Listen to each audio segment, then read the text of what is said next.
Hello friends, welcome to my channel Movie Explainer. आज हम explain करने वाले हैं द नन। और ये मूवी 2018 में रिलीज हुई थी।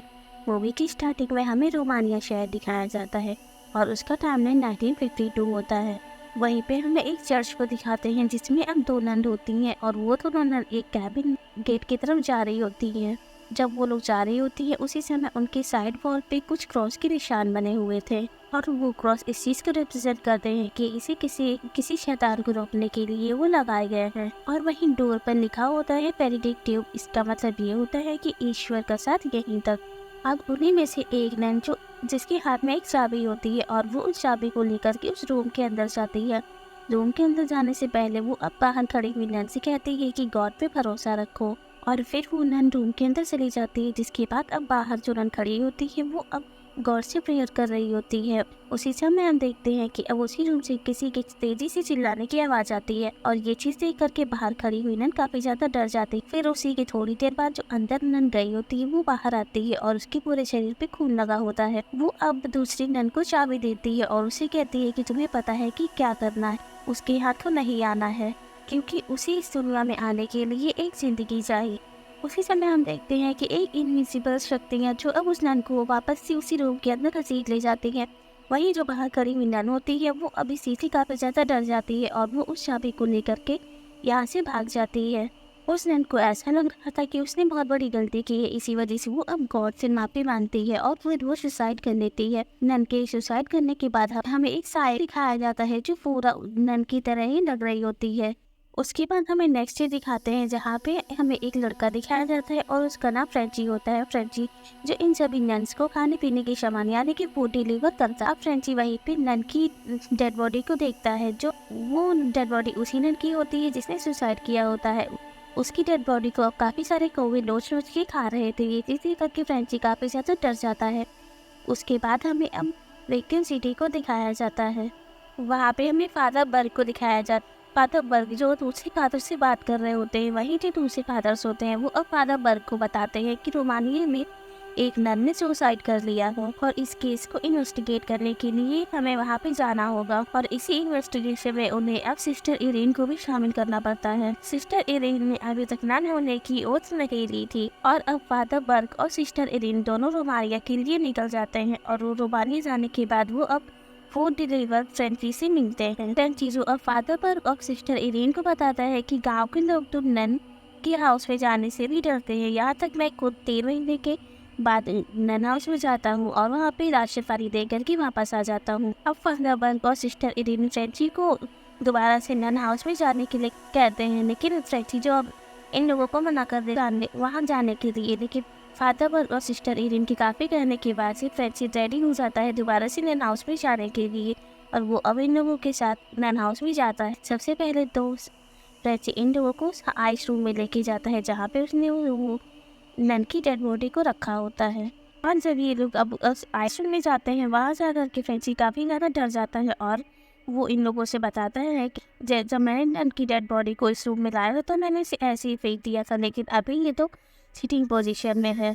उसके बाद फादर बर्ग अभिषेक नन की डेड बॉडी के पास जाते हैं और उसकी डेड बॉडी के पास ही उन्हें एक चाबी मिलती है और ये चाबी वही होती है जो दूसरी नन ने इस नन को दी होती है। जिसके बाद फादर बर्ग अपने कुछ रिचुअल्स करते हैं उस डेड बॉडी के ऊपर उसके चर्च की ग्रेवयार्ड में दफना दिया जाता है। और अब फादर बर्ग किसी नन को दफना ही रहे होते हैं, उसी टाइम पास में एक जो ग्रेव बनी होती है उसके ऊपर घंटी लगी होती है, वो घंटी बजने लगती है और जब सिस्टर इरीन इस घंटी को सुनती है तब वो उसके पास जाने लगती है। यहाँ पे फादर बर्ग सिस्टर इरीन से बताते हैं कि ये घंटी काफ़ी पुराने लगी है और ये घंटी इस चीज़ को इंडिकेट्स करती है कि अगर किसी इंसान को मरा हुआ समझ करके उसे दफनाया जाए तो इस वजह से ये घंटी बजने लगती है। इसका मतलब अभी वो मरी नहीं है, वो जिंदा है। और ये सारी चीज़ें देखने के बाद फादर पर भी ये समझ जाते हैं कि हो ना हो इन दोनों नन की मौत किसी पैरानॉर्मल एक्टिविटी से ही रिलेटेड है। उसके बाद अगेन से चर्च दिखाते हैं जिसमें सिस्टर एरिन और फादर बर्ग दोनों उसी चर्च के अंदर जाते हैं जहाँ जाकर के वो अब सिस्टर एबिस से मिलते हैं और सिस्टर एबिस जो इन लोगों से कहती है कि रात हो गई है और रात के समय में फ्रेंची को यहाँ से चले जाना चाहिए क्योंकि रात में हम किसी को भी अपने अलावा यहाँ रुकने नहीं देते हैं। और सभी नन अपने अपने रूम में चले जाती हैं और फिर इस चर्च में सन्नाटा हो जाता है। सिर्फ वही नन यहाँ पे रहती है जिसको प्रे करनी होती है। और ये सारी बातें सुनने के बाद अब फादर बर्ग इस फ्रेंची को उसके घर की तरफ छोड़ने चले जाते हैं। अब फादर बर्ग वापस से चर्च में आ जाते हैं और फ्रेंची जो अब अपने घर की तरफ जा रहा होता है, बट रास्ते में ही इसके ऊपर वो नन हमला कर देती है जिसने पहले उन दोनों नन को मारा था। यानी कि वो एक शैतान जिसने फ्रेंची के ऊपर हमला कर दिया होता है। लेकिन फ्रेंची किसी तरीके से अपनी जान बचा करके अपने विलेज की तरफ भाग जाता है। उसके बाद हमें अब चर्च में दिखाते हैं फादर बर्ग और सिस्टर एरिन, ये दोनों आपस में बातें कर रहे होते हैं। और इन दोनों की बातों से हमें पता चलता है कि फादर बर्ग को अपने एक्सोर्सिज्म के ऊपर काफ़ी ज़्यादा गिल्ट है, जो कि उन्होंने एक बच्चे के ऊपर ट्राई किया था और उस बच्चे के अंदर एक खतरनाक डीमन था और फादर बर्ग ने उस बच्चे को डीमन से नहीं बचा पाए और उन्हें रिचुअल्स के अकॉर्डिंग उस बच्चे की जान नहीं बचा पाए। इसी वजह से उन्हें अब एक्सोर्सिज्म करने से डर लगता है। वहीं पे अब सिस्टर एरिन जो अब उसे फादर बर्ग को बताती है कि जब मैं छोटी थी तो मुझे भी कुछ अजीबोगरीब ड्रीम आया करते थे, लेकिन मैं हमेशा यही कहती थी कि होली एरिन मुझे कहीं ना कहीं रास्ता जरूर दिखाएंगे। लेकिन सिस्टर एरिन का बचपन से यही सपना था कि वो बड़ी होकर कि वो चर्च के लिए काम करेंगी और इसी वजह से वो चर्च में अब गरीब बच्चों को पढ़ाया करती थी, लेकिन अभी उन्हें नन बनने की होत भी लेनी थी। और फिर रात हो गई होती है जहाँ पे फादर बर्ग अपने कमरे में सो रहे होते हैं और तभी उन्हें बाहर से किसी की चिल्लाने की आवाज़ आ रही होती है। और ये जानने के लिए कि ये कौन चिल्ला रहा है, तब फादर बर्ग अब अपने रूम से बाहर जाते हैं और वो सीधे उसी ग्रेवयार्ड में पहुंच जाते हैं। और अब वो सीधे ग्रेवयार्ड में पहुंच जाते हैं जहाँ पे उन्हें अब पूरी नन दिखती है जो अब फादर बर्ग के ऊपर हमला करती है और उन्हें उसी ग्रेवयार्ड में दफना देती है। और जब पूरी नन उन्हें दफना रही होती है, उसी समय अब फादर बर्ग जोर जोर से उन सभी ग्रेव की घंटियों को तेजी से बजाने लगते हैं और इतनी सारी घंटियों की आवाज़ सुनने के बाद से सिस्टर एरिन की भी नींद खुल जाती है। इसी वजह से सिस्टर एरिन अब सीधे उसी ग्रेवयार्ड में जाती है और वहां जाकर के वो अब फादर बर्ग को बचा देती है। तो इसी इंसिडेंट की वजह से ये दोनों काफ़ी ज़्यादा डर गए होते हैं, बट इन लोगों को इस चर्च की इन्वेस्टिगेशन करनी थी कि आखिर वो दोनों नन कैसे मरी थी। इसी वजह से इन्हें यहाँ पे रुकना पड़ता है। और उसके बाद हमें दूसरा दिन दिखाया जाता है जिसके बाद फादर बर्ग और सिस्टर एरिन दोबारा से सिस्टर एबिस के पास पहुंचते हैं। यहाँ पे फादर बर्ग सिस्टर एबिस से काफ़ी सारे क्वेश्चन पूछ रहे होते हैं, बट सिस्टर एबिस फादर बर्ग को कुछ भी नहीं बताती है। जिसके बाद फादर बर्ग अब सिस्टर एरिन को वो चाबी देते हैं जो उन्हें नन के पास से मिली हुई थी और उससे कहते हैं कि तुम्हें अंदर जा कर के जो बाकी की ननें हैं उनसे सारे क्वेश्चन पूछने हैं। इसके बाद सिस्टर एरिन अब उसी चर्च यार्ड के अंदर चली जाती हैं जहाँ पे अब काफ़ी सारी नन होती हैं और वो सिस्टर एरिन को कोई भी जवाब नहीं देती हैं, कोई भी सिस्टर एरिन से बात नहीं करना चाहती थी। इसी वजह से सिस्टर एरिन अब एक नन जिसका पीछा वो करने लगती हैं और उस नन का पीछा करते हुए सिस्टर एरिन अब प्रेयर रूम में पहुंच जाती है और वो नन अब प्रेयर रूम में प्रेयर कर रही होती है। जिसके बाद सिस्टर एरिन उस नन को जोर जोर से आवाज़ से बुला रही होती है, बट उसी टाइम वहाँ पे अब सिस्टर ओबेना आ जाती है और वो आकर के अब सिस्टर एरिन से बातें करती है। तब वो सिस्टर एरिन को बताती है कि यहाँ का रूल है कि सभी नन अपने टाइम के अकॉर्डिंग प्रेयर करने के लिए आती हैं और ये लोग ये प्रेयर काफ़ी सालों से करते आ रहे हैं और ये लोग इस प्रेयर को इसीलिए करती हैं ताकि उस शैतान से इस चर्च को दूर रख सके जिसे सेंट कार्डो ने काफ़ी साल पहले यहाँ पे बुलाया था ताकि वो इस पूरे चर्च पे अपना कब्जा कर सके। लेकिन उस समय यहाँ पे जितने भी ईसाई और शिये थे उन्होंने उस डीमन को हरा दिया था और उसे कैद कर लिया था और डीमन को कैद करने के लिए उन्होंने जीसस के खून का इस्तेमाल किया था। जिसके बाद उन्होंने डीमन को कैद करके इस पूरी जगह को अपने कब्जे में ले लिया और यहाँ पे एक चर्च बना दिया। और इसी वजह से अब ये सभी नन अपने शिप में प्रार्थना प्रेयर करती हैं ताकि वो उस डीमन से इस चर्च को दूर रख सके। अब यहाँ पे ये दोनों उस डिमोनिक नन के बारे में बातें करने लगती हैं। यहाँ पे वो दूसरी सिस्टर एरिन से कहती है कि मैंने भी उस डिमोनिक नन को देखा है और भी बहुत सारी बातें सिस्टर एरिन को बताती है और कहती है कि हो ना हो सिस्टर डीमन नन उसी नर्क के द्वार से कनेक्ट है। और यहाँ पे सिस्टर एरिन और वो सिस्टर दोनों मिलकर की काफ़ी बातें कर रही होती है, बट उसी बीच यहाँ पे एक सिस्टर और आ जाती है जो अब वो सिस्टर से कहती है कि अब तुम्हारे शिफ्ट का टाइम हो गया है और तुम अब जाकर के प्रेयर करो। वो सिस्टर वहाँ से चली जाती है और साथ ही वो सिस्टर अब सिस्टर एरिन को बताती है कि तुम्हें आज रात ही रुकना होगा क्योंकि इस समय अब चर्च के सारे दरवाजे बंद हो चुके हैं। और वहीं दूसरी तरफ फादर बर्ग जो चर्च के बाहर ही काफ़ी सारी किताबों को पढ़ रहे होते हैं और उन्हें अब इस चर्च की हिस्ट्री के बारे में भी पता लग जाता है। जिसके बाद वो अब उसी चर्च के कैबिन में एक सिस्टर होती है उससे बात करने के लिए जाते हैं। यहाँ पे वो सिस्टर फादर बर्ग से कहती है कि तुम चाहे मुझसे कितनी भी बातें कर लो, लेकिन सिस्टर एरिन जो अब चर्च के अंदर गई है वो कभी भी वापस नहीं आएगी। ये चीज़ सुनकर फादर वर काफ़ी ज़्यादा डर जाते हैं और वो अब उस सिस्टर को पकड़ने की कोशिश करते हैं, बट तब तक कि वो सिस्टर अब फादर वर के ऊपर हमला कर देती है। और फिर वहीं दूसरी तरफ हमें सिस्टर इरीन को दिखाते हैं जो अब अपने रूम में सो रही होती है और उसे अचानक से कुछ ड्रीम आते हैं और उसमें उसे वही डिमोनिक नन दिखती है जो उसके ऊपर अटैक कर रही होती है। अचानक से सिस्टर इरीन नींद खुलती है और फिर उसे विजन्स आते हैं कि कैसे सिस्टर विक्टोरिया ने सुसाइड की थी। इसी वजह से सिस्टर इरीन अब अपने रूम से बाहर निकलती है और वहाँ से भागने की कोशिश करती है। तब हम देखते हैं कि डिमोनिक नन जो सिस्टर इरीन का पीछा कर रही होती है और सिस्टर इरीन समझ जाती है कि अब ये डिमोनिक नन मुझे नहीं छोड़ने वाली है, ये मुझे जान से मार डालेगी। यहाँ पर सिस्टर काफी जोरों से चिल्लाने लगती है। तब तक कि वहाँ पे एक दूसरी सिस्टर आती है और वो आकर के सिस्टर इरीन की मदद करती है। तब सिस्टर इरीन चिल्ला रही होती है और उसे बता रही होती है कि डिमोनिक नन मेरे पीछे पड़ी हुई है। तब वो सिस्टर इरीन के मुंह पे हाथ रख देती है और उसे कहती है कि तुम जोर से मत चिल्लाओ, अब यहाँ पे हमारी मदद सिर्फ और सिर्फ गॉड ही कर सकता है, क्योंकि गॉड ही है जो हमें डेमोनिक नन से बचा सकता है। और वो यहाँ पे रह के काफी ज्यादा पावरफुल हो गया है, इसी वजह से उसका ज्यादा खतरा है। और इसी वजह से अब सिस्टर इरीन उसी सिस्टर के साथ प्रेयर रूम में पहुंच जाती है, जहाँ पे सिस्टर इरीन अकेली ही पहुंचती है और वो देखती है कि नन जो वहाँ पे प्रेयर कर रही है और उसके बगल में ही एक डेड बॉडी पड़ी है। जब सिस्टर इरीन उस डेड बॉडी के पास जाती है और उसके ऊपर से कपड़ा हटाती है, तब वो देखती है कि ये वही सिस्टर है जो इसकी जान बचाने के लिए वहाँ पे आई थी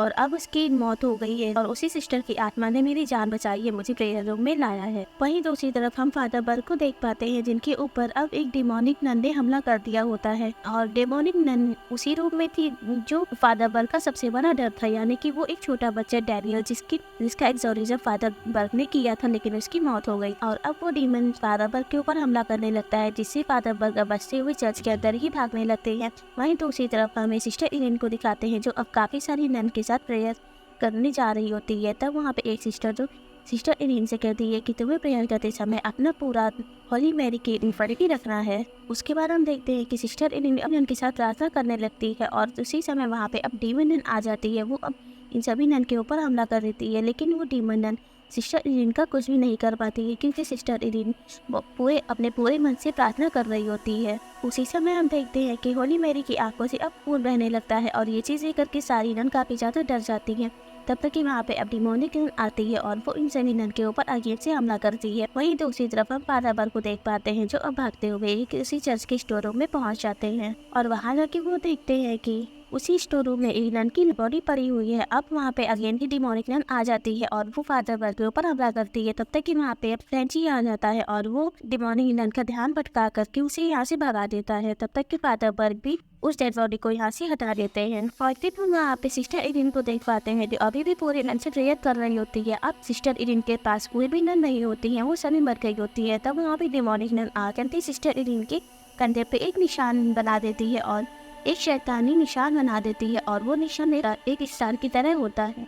उसके बाद हम वहाँ पे फादर बर्ग और फ्रेंची को देखते हैं और वो दोनों भी अब वहीं पे पहुँच जाते हैं, जिसके बाद सिस्टर इरीन उन्हें देखने के बाद उनके पास जाती है और उन्हें बताती है कि सभी नन के साथ मिलकर के यहाँ पे प्रेयर कर रही थी, लेकिन अब मेरे पास एक भी नन नहीं है। और यहाँ सिस्टर इरीन समझ जाती है कि डिमोनिक नन उसके साथ खेल खेल रही थी, इसी वजह से उसने पहले ही सभी नन को मार दिया है। और यह कि सिस्टर इरीन ये डिसाइड करती है कि वो अब यहीं पे ओथ लेगी नन बनने की और फिर वो इस नर्क के द्वार को भी बंद कर देगी। और उन्हें पता है कि आखिरकार जीसस क्राइस्ट का खून कहाँ पर है, इसी वजह से ये लोग अब नीचे तहखाने में जाते हैं, जहाँ पे मदर मैरी की मूर्ति के निशानों की वजह से पता चल जाता है कि आखिरकार जीसस क्राइस्ट का खून कहाँ पर है। और इसी वजह से अब ये लोग एक ऐसी जगह पहुँच जाते हैं जहाँ पे जीसस क्राइस्ट खून रखा होता है और जिसके बाद सिस्टर इरीन अब उसी चाबी से इस डोर को ओपन करती है और ये चाबी वही होती है जो मूवी के स्टार्टिंग में उस सिस्टर ने दूसरे सिस्टर को दी थी यहाँ से भागने के लिए।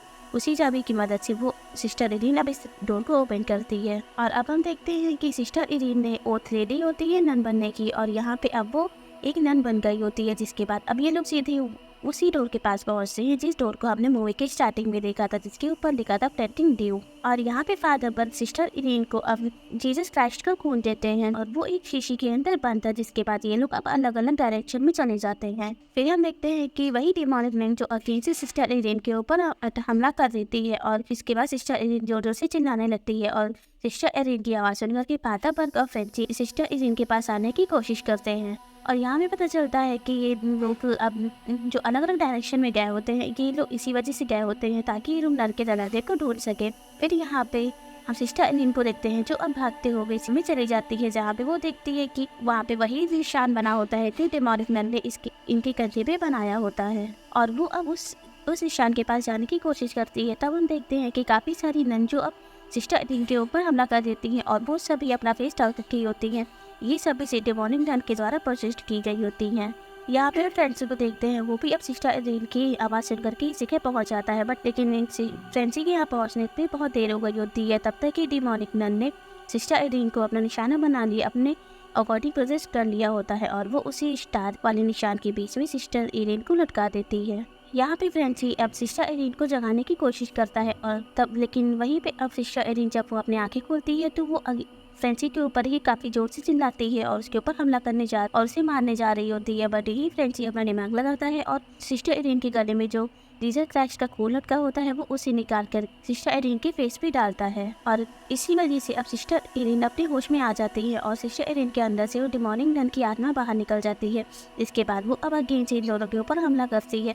फिर हम देखते हैं कि अब उस डेमोनिक नन की आत्मा ने फ्रेंसी को पकड़ रखा होता है और यहाँ सिस्टर एलिन फ्रेंसी को बचाने की कोशिश करती है, बट तब तक कि वो डेमोनिक नन सिस्टर एलिन को उठा करके एक दूसरे रूम में फेंक देती है जहाँ पे काफी सारा पानी भरा होता है। उस नीचे देख करके सिस्टर एलिन अपने गले से लॉकेट निकालती है जिसमें जीसस क्राइस्ट का खून भरा होता है। वो जीसस क्राइस्ट का खून फैलाने लगती है। ये चीज देख करके डेमोनिक नन वहाँ पे आती है और वो सिस्टर एलिन को पानी में डुबो के मारने की कोशिश करती है। यहाँ पे सिस्टर एलिन डूब नहीं रही होती और ध्यान आता है और वो अब जीसस क्राइस्ट के पूरे खून को अपने मुंह में भर लेती है और जैसे ही डेमोनिक नन उसे ऊपर एलिन को ऊपर उठाती है तब वो फ्लैश का पूरा खून डेमोनिक नन के मुंह पे फेंक देती है, जिससे कि अब डेमोनिक नन काफ़ी ज़्यादा परेशान होती है और वो जोर जोर से चिल्लाने लगती है। इसी वजह से अब जितने भी वहाँ पे नन होती हैं जो डेमोनिक नन के द्वारा कोशिश की गई होती हैं उन सब के अंदर भी एक डर आ जाता है। और वहीं डेमोनिक नन जिसके ऊपर अब जीसस क्राइस्ट का खून पूरा पड़ जाता है और इसी वजह से वो अब पानी के बहाव के साथ ही उसी नर के दरवाजे में अंदर चली जाती है और वो वहीं पे दरवाज़ा क्लोज हो जाता है। उसके बाद फादर बर्ग, सिस्टर एलिन और फ्रेंची तीनों इस चर्च से बाहर आ जाते हैं और इनके ऊपर से भी अब सारा खतरा टल गया होता है। जिसके बाद हम इन तीनों को एक लास्ट प्रेयर करते हुए देखते हैं और लास्ट प्रेयर करने के बाद ये लोग यहाँ से जाने लगते हैं। उसके बाद हम फ्रेंची को देखते हैं जिसके गले में अब खुजली हो रही होती है और जब वो खुजली करके अपने हाथ को उठाता है तब हमें उसकी गर्दन पे क्रॉस का निशान बना हुआ दिखता है और फिर ये सब यहाँ से चले जाते हैं और इसी के साथ ये मूवी यहाँ पे कम्प्लीटली एंड हो जाती है। सो गाइस प्लीज हमें कमेंट करके बताइएगा कि आपको हमारा रिव्यू कैसा लगा है। अगर मेरा रिव्यू आपको पसंद है तो प्लीज मेरे वीडियो को लाइक करिएगा, साथ ही मेरे चैनल को सब्सक्राइब करिएगा। Thank you for watching.